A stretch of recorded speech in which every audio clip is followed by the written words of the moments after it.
Всем привет! В этом видео я расскажу про историю Лиюэй. Если вы впервые на моем канале, подпишитесь и посмотрите другие видео на моем канале. Также у меня есть ссылка на мой Twitch, я там стримлю каждый день. Всем спасибо за внимание. Теперь начнем про историю Лиюэй. Примерно 6000 лет назад рождается Моракс, бог, властвующий над Гео.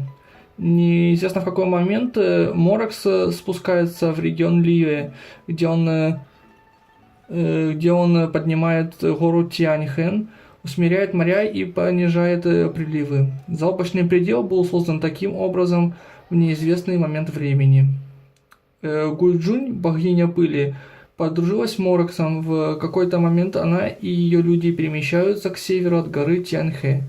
По неизвестным причинам Моракс и Гуйджунь создают ассамблею Гуйли, название которой происходит из первого символа имени Гуйджунь и второго символа имени Моракса. Эта цивилизация занимала территорию между горой Тяньхэ и каменными вратами. Он был чрезвычайно процветал благодаря сельскому хозяйству и добыче полезных ископаемых и стал торговым центром. Гуйджунь устанавливает 4 заповеди, чтобы вести свой народ. Объединиться в ассамблеях, значит быть стойким и непоколебимым на все время. Мудрость подобна воде, она питает всех, кто ее получает, и в ней есть окружение истины. Укрепляйте кости, чтобы движение было гибким, когда придет время. Добродетель вырастает высоким, как дерево, и даже тень будет процветать вечно. Гуйджунь и Хранитель облаков среди других адептов создают баллисту Гуйджун для защиты ассамблеи Гуйли от внешних угроз. Цивилизация Лиша. Примечание. Неизвестно, действительно ли существовал морской бог и имел ли он какую-либо связь с регионом Лиша, но его история и легенды о Лиша, похоже, имеют какое-то отношение. Примерно 6000 лет назад звезда падает к западу от руин Дуньюнь, создавая пропасть. Этот процветающий горнодобывающий район будет поддерживать район Дунью на протяжении 1000 лет, вплоть до катаклизма 500 лет назад. В далеком прошлом, когда даже Рекс Ляпис был еще молод, звезда упала с неба на бесплодные равнины к западу от Лиюэ. Эти равнины превратились в огромную и глубокую пропасть после спуска этой звезды. Нефрит появился изнутри, красивый и безграничный, и впоследствии он станет основой для тысячелетней промышленной добычи в Лиюэй. Несмотря на смятение и бури следующих нескольких тысяч лет, редуты долины Дунью выстояли и поддерживали процветающие отношения с гаванью Лиюэ вплоть до 500 лет назад. Но с приходом черной беды и бездны жители Дунью запечатали древний город и ушли в другие земли.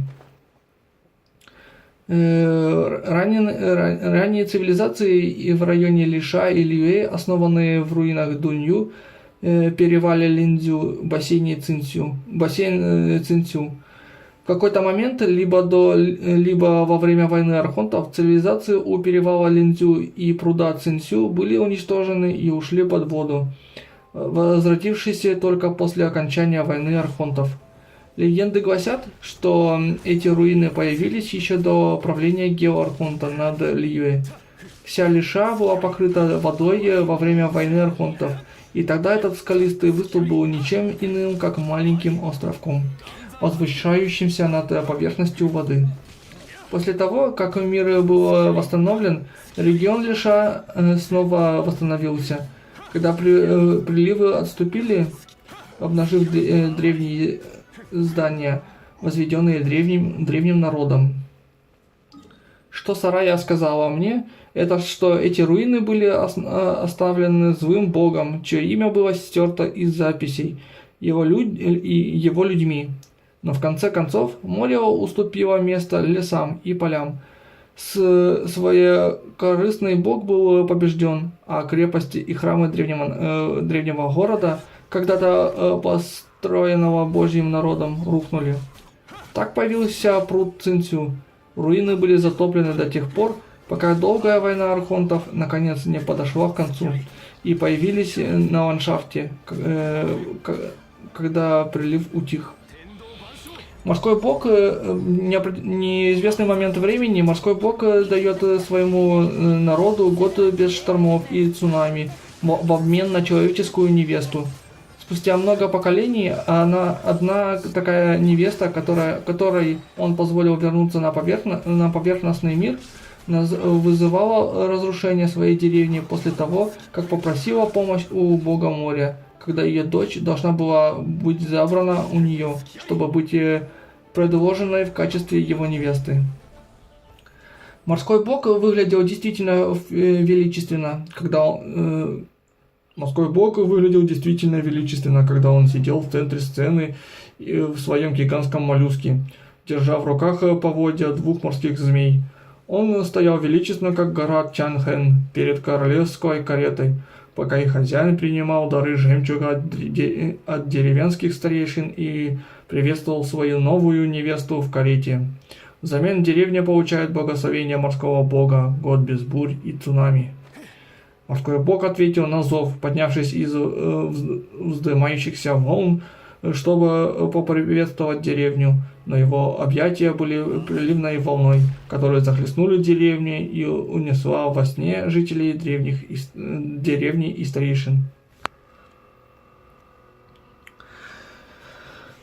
Другие регионы Лiyue. Неизвестный момент времени Хаврия, богиня соли, основывает свои владения в Лiyue. Первоначальные размеры ее территории неизвестны, но она включала соленые земли. Там она создала небольшой город со своими последователями. Но они, видя, что у нее нет шансов выжить в этой войне, решили дать ей быстрый и безболезненный конец, а не обрекать ее на поражение от рук других богов. Однако сила, вырвавшаяся из ее тела после ее смерти, осолила город и его жителей, а ее собственное тело превратилось в маленький соляной цветок. Ее последователи, которым удалось избежать засоления, были рассеяны по Лiyue после потери своего бога и дома. Многие отправились в гавань Лiyue и в конечном итоге стали иньюанским залом соляной промышленности, одной из 8 профессий. Некоторые потомки этих людей, опасаясь, что Хаврия прокляла их за предательство предков, рисковали своими жизнями, чтобы войти в соленые земли и сломать меч, которым она была убита. Однако ко времени настоящего история Хаврии была искажена среди жителей зала Инь-Юань, и теперь они верят, что она была могущественным богом, убитым Мороксом из зависти.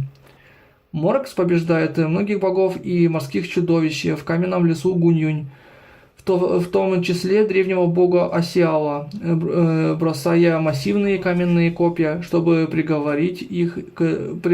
пригвоздить их к дну океана, и используя печати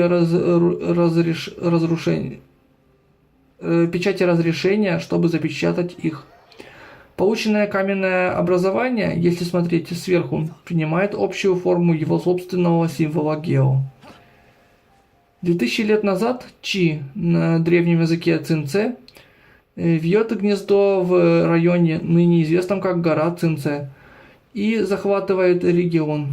После ее смерти Чи и ее гнездо превращают территорию вокруг горы Цинце в его нынешнее состояние. Его тело превращается в камень, его кровь становится водой, а его чешуя превращается в террасированные поля.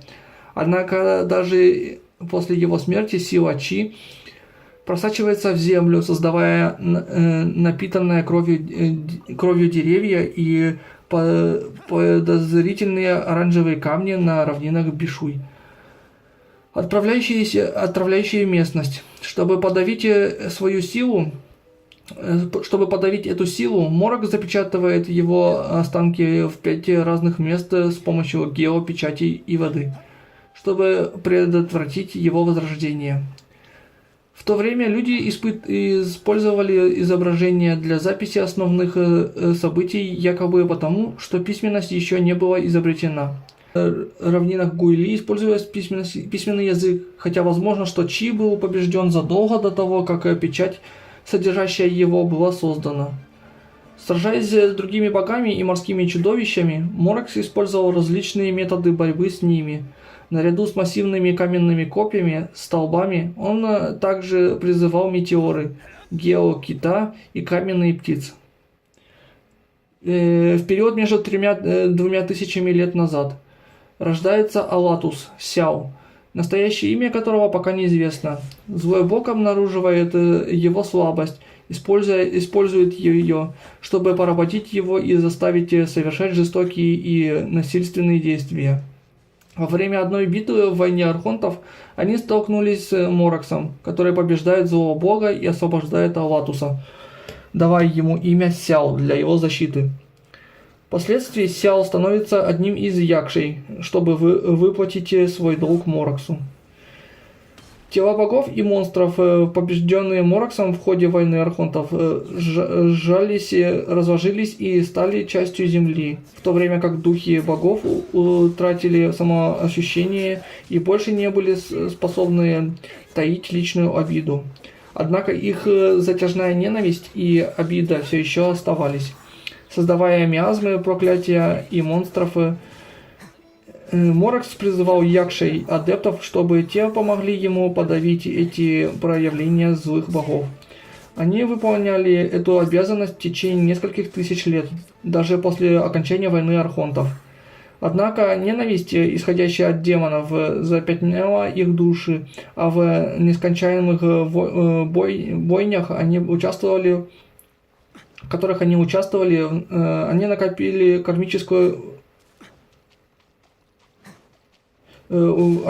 кармический долг. Один за другим якши сходили с ума, умирали или исчезали, пока не остался только один. 5 сильнейших якши были Алатус, Фуше, Инда, Фанань и Мину. Инда, Фанань и Мину умерли, а Фуше устал от мира и исчез, а другие якши разделили их судьбу. В конце концов, Алатус стал единственным известным якшей, оставшимся в этом мире. В неизвестный момент времени неизвестный врач выходит на передовую в деле искоренения кармической болезни, вызванной трупами злобных богов, которых убили якши. Негативная карма стала эпидемией, распространившейся по Ливе. Тела зараженных людей только способствовали его распространению, поскольку мертвые были рассадником болезни. Обряд Хома предотвратил дальнейшее распространение путем кремации трупов, что в конечном итоге положило конец эпидемии. Кроме того, пионеры этой практики были основателями того, что сейчас известно как похоронное бюро Ваншен. Практика и салоны передавались из поколения в поколение, цитата семьи. Только несвязанное пламя может очистить этот мир. Обряд, проводимый посохом, очищает трупы от следов злой кармы, чтобы они могли освободиться и отправиться в загробную жизнь. Их души принимают форму пепельной бабочки. Врачи, которые в конечном итоге стали директорами Ваншен, никогда не сожалели о своем альтруистическом образе жизни и поэтому уходили без сожалений, также в виде огненной бабочки.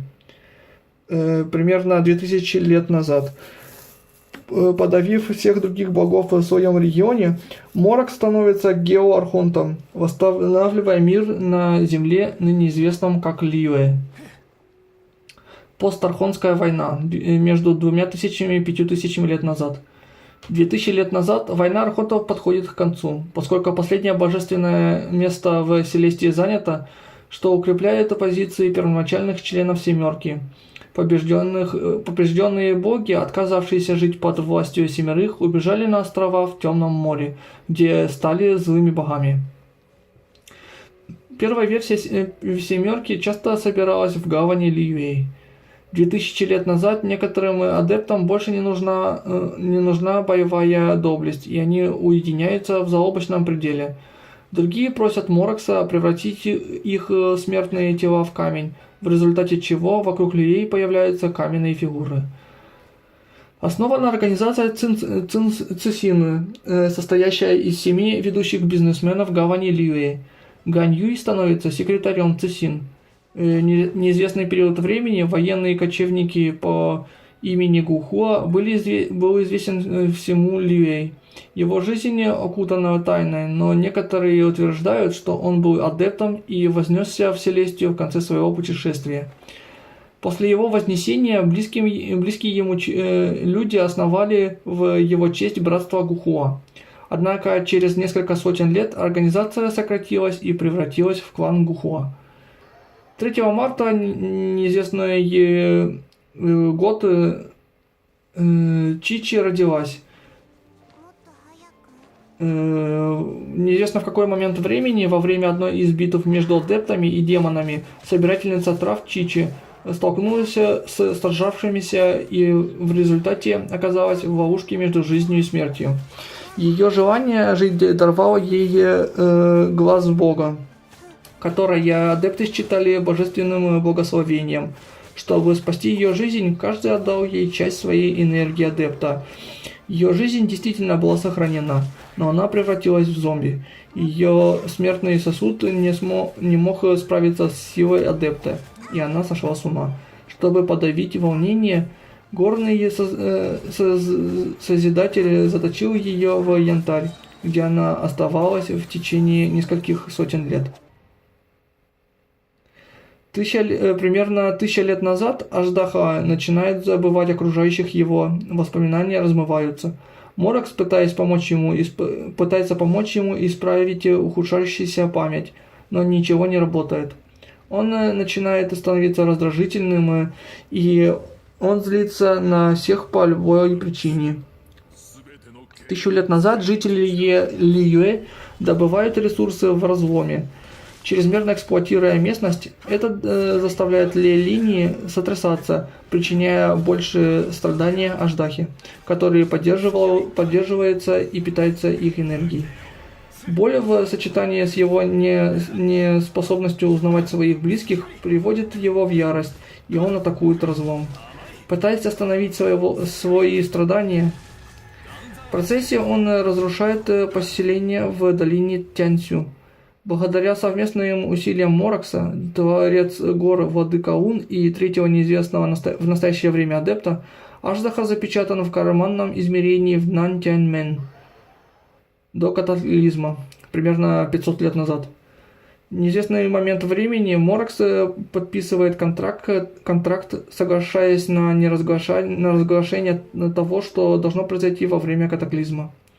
Катаклизм 500 лет назад.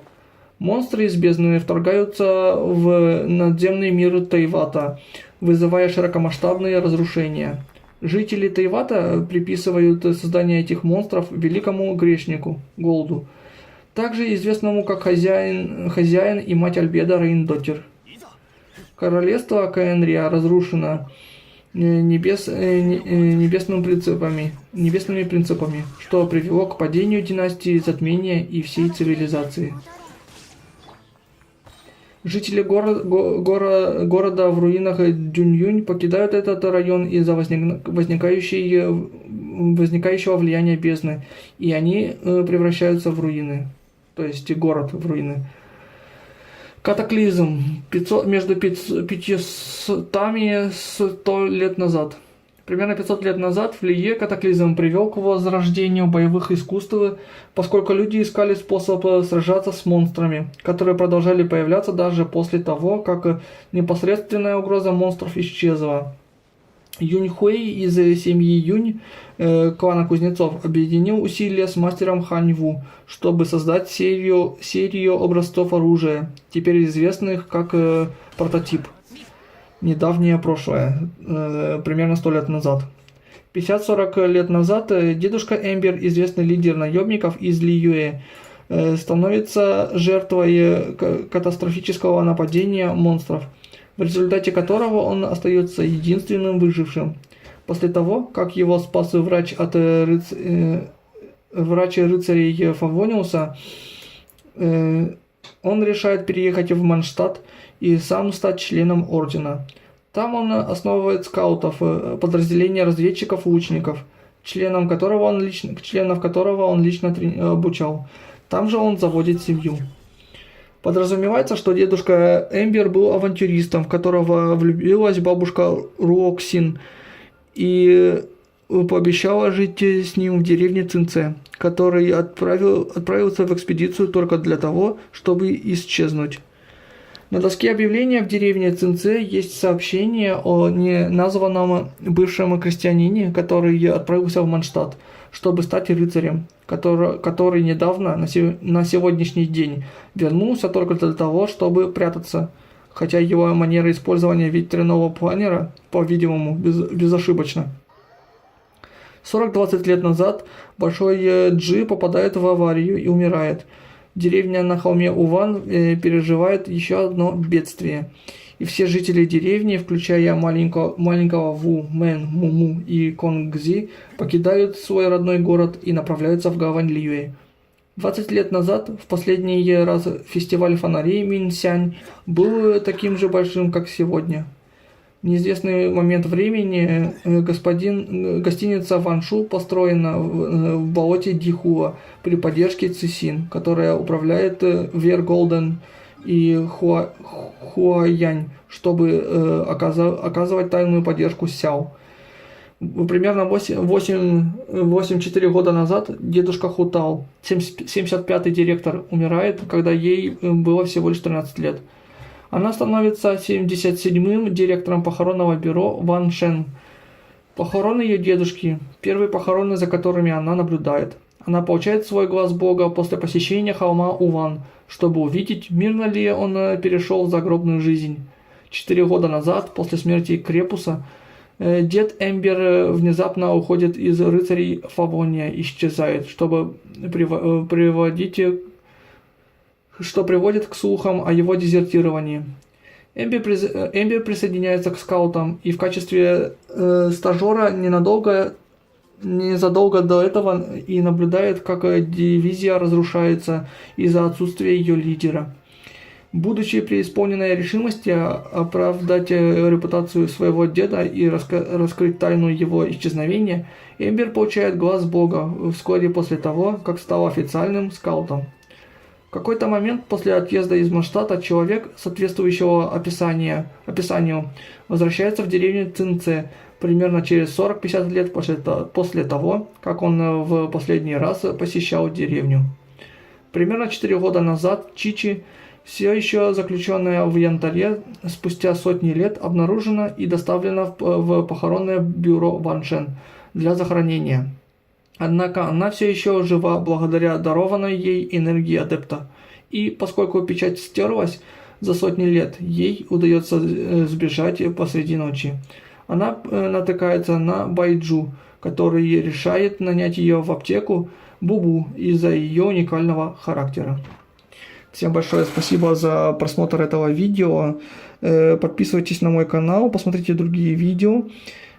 Ставьте лайк этому видео, и в описании этого канала есть ссылка на мой Twitch, я там стримлю каждый день. Всем еще раз спасибо за просмотр, увидимся в других моих видео.